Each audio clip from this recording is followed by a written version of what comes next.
All right, we're here, everybody. All right. Don't forget your audio. Audio is on. Hey, good evening, everyone. Thanks for tuning in. Had a few extra things I had to do tonight, and this is 48 Weather Extra. Just looked at the latest model guidance. I've increased the tornado threat for tomorrow. It doesn't look good, I'll tell you that.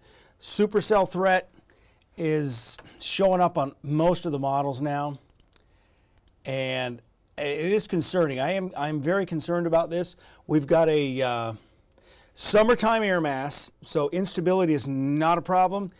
And on top of that, we've got wind shear. Usually we don't have this kind of wind shear this time of year, so it is concerning. And when we get warnings tomorrow, we're going to do the best we can to extend those warnings, especially if we get supercells, to give you extended storm tracks. If you live in a mobile home, you need to be thinking of alternate places that you're going to stay. I know we kind of went through this whole discussion, I think it was late March, early April, when we had the high risk for severe weather. I see us being put under a moderate risk. I think we're going to have a moderate risk tomorrow, and I think this is going to be a high impact wind event. We're going to see a lot of 60 to 70 mile per hour wind reports.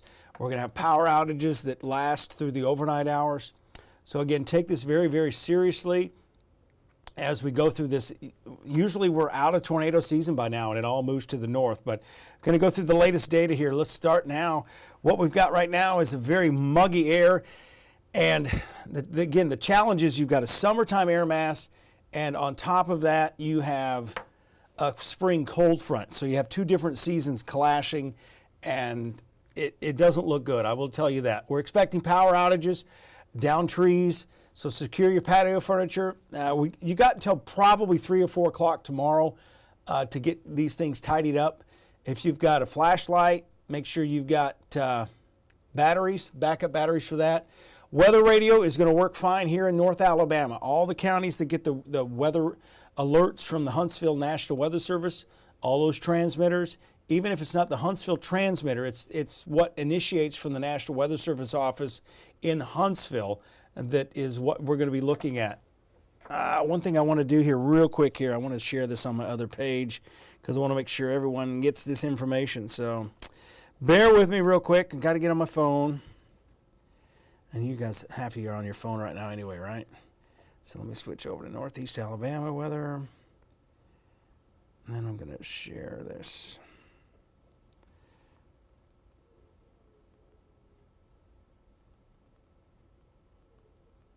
I know I can't talk and text sometimes at the same time.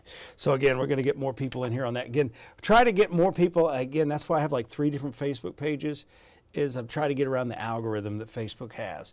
So strong tornadoes will be possible. Two modes here. One is going to be the supercell type storms, and these are your storms that develop ahead of the main line. And the reason these are more intense is they have all that instability to work with. They have the inflow isn't cut off. The mechanism that produces the mesocyclone and the tornadoes and the large hail, it's all confined in one area. So we may have 2, 3, maybe 4 of these kind of storms that develop ahead of the main line. And the main line itself presents problems because you can have these comma heads, these bookend vortexes, and bow echoes coming on into play here too. And we're going to go over that with the model guidance coming in. We should be able to give timely warnings. That's the only really good news I have here, is when these start to form, we should be able to give you at the very least 30 minutes heads up, but probably 45 minutes to an hour on the long track storms. There's going to be changes within the line that we're going to see, these mesoscale features that'll happen, and we'll be able to give advance notice on that. There's possibly going to be some of these spin up areas too, but those are not going to be as bad as even the high wind that's coming in. So here are the storm threats, and again, I have increased the tornado threat to moderate. We've got a high risk for 60 plus mile per hour winds, high risk for heavy rain, high risk for significant lightning, large hail. That's going to be these large hail and the tornado moderate here. That's connected to the supercell threat. If we get the supercells, we're more likely to get golf ball size hail, maybe even larger with some of these storms. So again, we're going to be able to take you through this hour by hour as we go through the day tomorrow. Just make sure you're ready for all this as it comes together. 6:30 in the morning, no problem. Headed out to work, headed out to school, no issues there. This is 1 o'clock in the afternoon. This is the graph model. And the HRRR model and even the BAMS model from Barron Services, they're all showing kind of the same setup right now. This is the only model I kind of went with earlier today that wasn't showing it.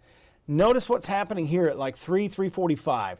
That would be the model guidance saying supercell thunderstorm. So we're going to have to watch.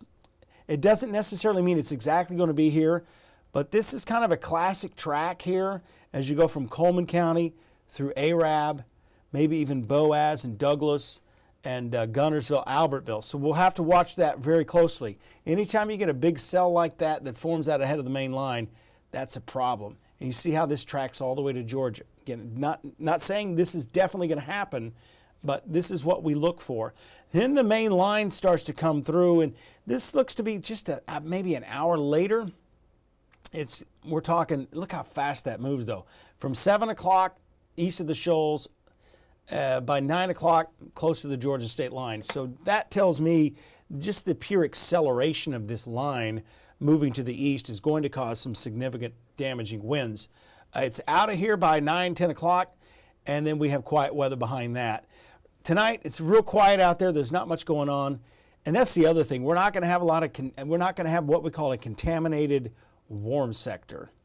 And that usually when you get a contaminated warm sector, you get rain. And a lot of times early in the spring severe weather season, we talk about it may rain and that may stabilize the air. This is a tropical atmosphere. We're not going to stabilize it. But eventually, we see what they have in Arkansas and Missouri. They had supercells earlier, and then it just becomes one squall line moving to the east. So overall, the concern is a little bit higher tonight. Here's your 3-day forecast. Going to take a commercial break, but don't go anywhere. We're going to do something a little different after this break. It lasts a minute. I'm going to break down a little bit more of the instability and some of the tornado parameters, and I'm going to talk more about the HRRR model, and it's showing those individual supercells as well. That's going to come up. But again, much cooler. Wednesday, 77, 69 Thursday. So this break probably will not last through Memorial Day weekend. We'll talk more about that coming up.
All right, everybody, what we're going to do now, I'm going to go through and I'm going to show you some of the raw model guidance coming in, basically the numbers behind the reason for our concern for severe weather.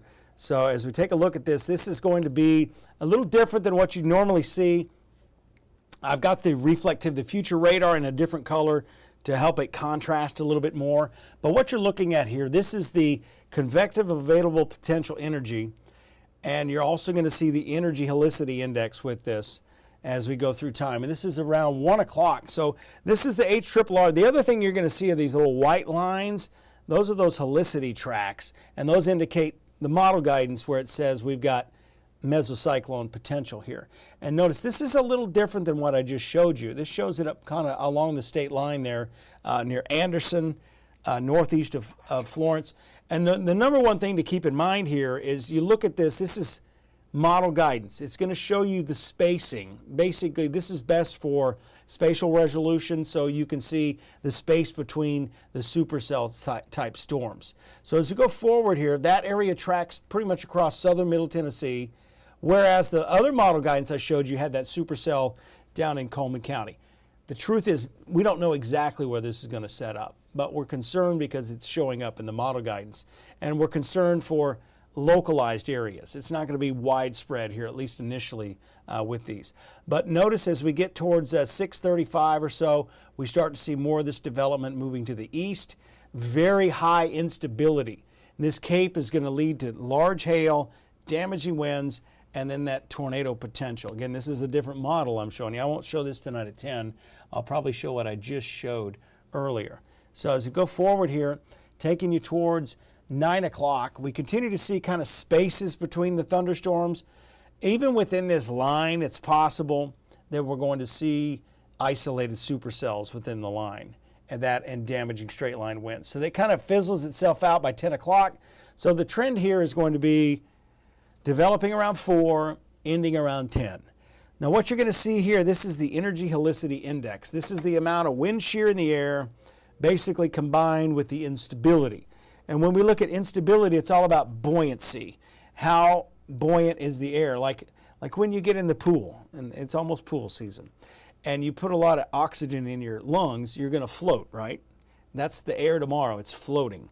But when you take the oxygen out of your lungs, you basically sink.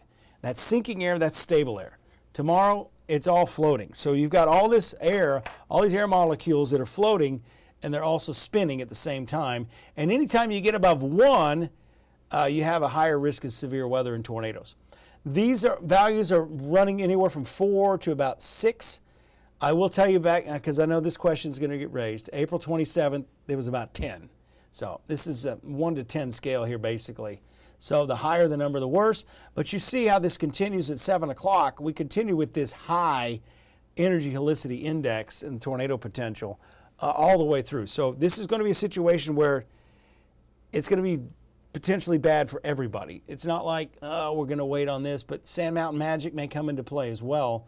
And we continue on here as we go on into the evening hours, everything finally dying down about 10 o'clock. The truth is, we don't know exactly what's going to happen. We hope this falls apart. That'd be the best thing, but it just doesn't look like it's going to.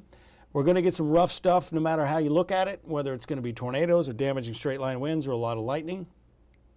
So you need to stay weather alert through the day tomorrow.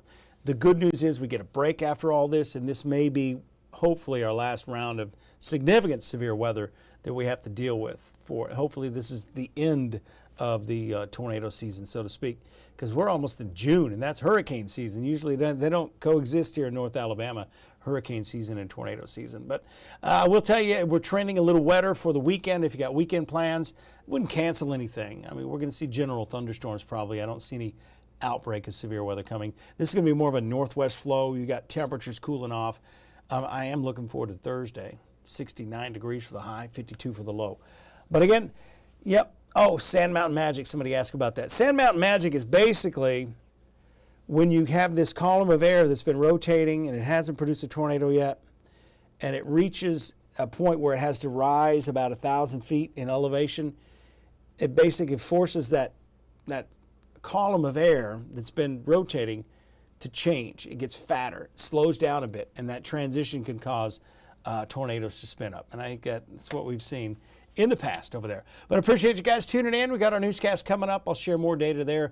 But again, I like this 48 weather extra. We do it every night at 9:30. We also do it in the mornings at 10:30 in the morning. Meteorologist Jeff Denoyers, he'll be here tomorrow morning. He'll give you that update as well. And that's probably going to be one of the last real updates until we start to see this severe weather unfold. Again, the morning hours, no problem. But by 4 o'clock, especially west of I-65, I'd get to where you need to be by that time. Just monitor the weather. Again, we never know exactly how this is going to shape out. But, I will tell you, last May 9th really caught us by surprise. So I don't want this to catch anyone by surprise. So again, stay weather alert, be ready. It's been rough all across the country. Again, we've had more severe weather going on in several parts of the country. We're just one piece of this whole severe weather puzzle. You guys, thank you for tuning in, and I will see you guys later.